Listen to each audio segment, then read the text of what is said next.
Hi mga ka-boomers! Ang video natin for today is all about presentation folder.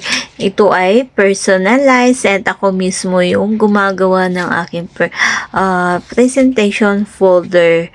Ito nga, makikita nyo na hinahanap ko sa aking file yung aking layout. Dito sa aking layout, makikita nyo yung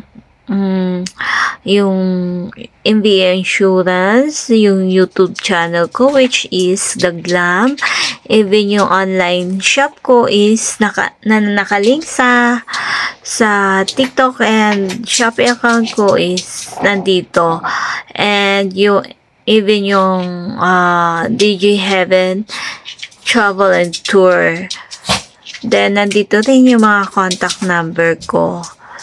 Ganyan yung format ng aking presentation folder. Ito nga ay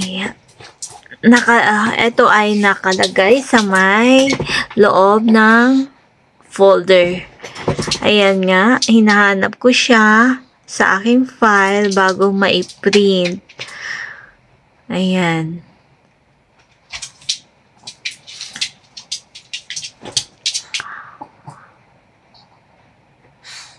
Yan na nga, piniprint natin sa may brother printer.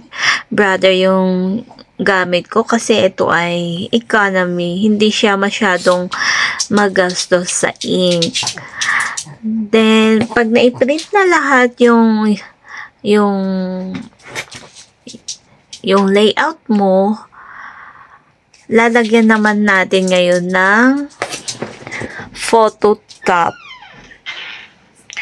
Yung Photoshop na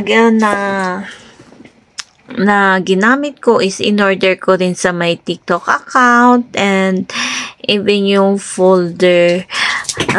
Hindi ko pa kasi alam kung paano gumawa ng folder na personalize. So, nag-order pa lang ako, yung gawa na siya.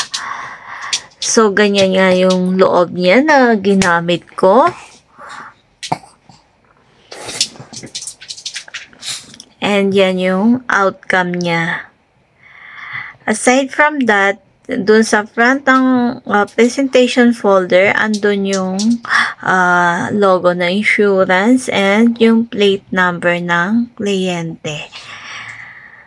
Ganyan nga yung outcome niya, and yung iba nasasatisfied naman nung natatanggap nila yung ganyang aking gawa. So, yan guys. Salamat sa panonood. Thank you.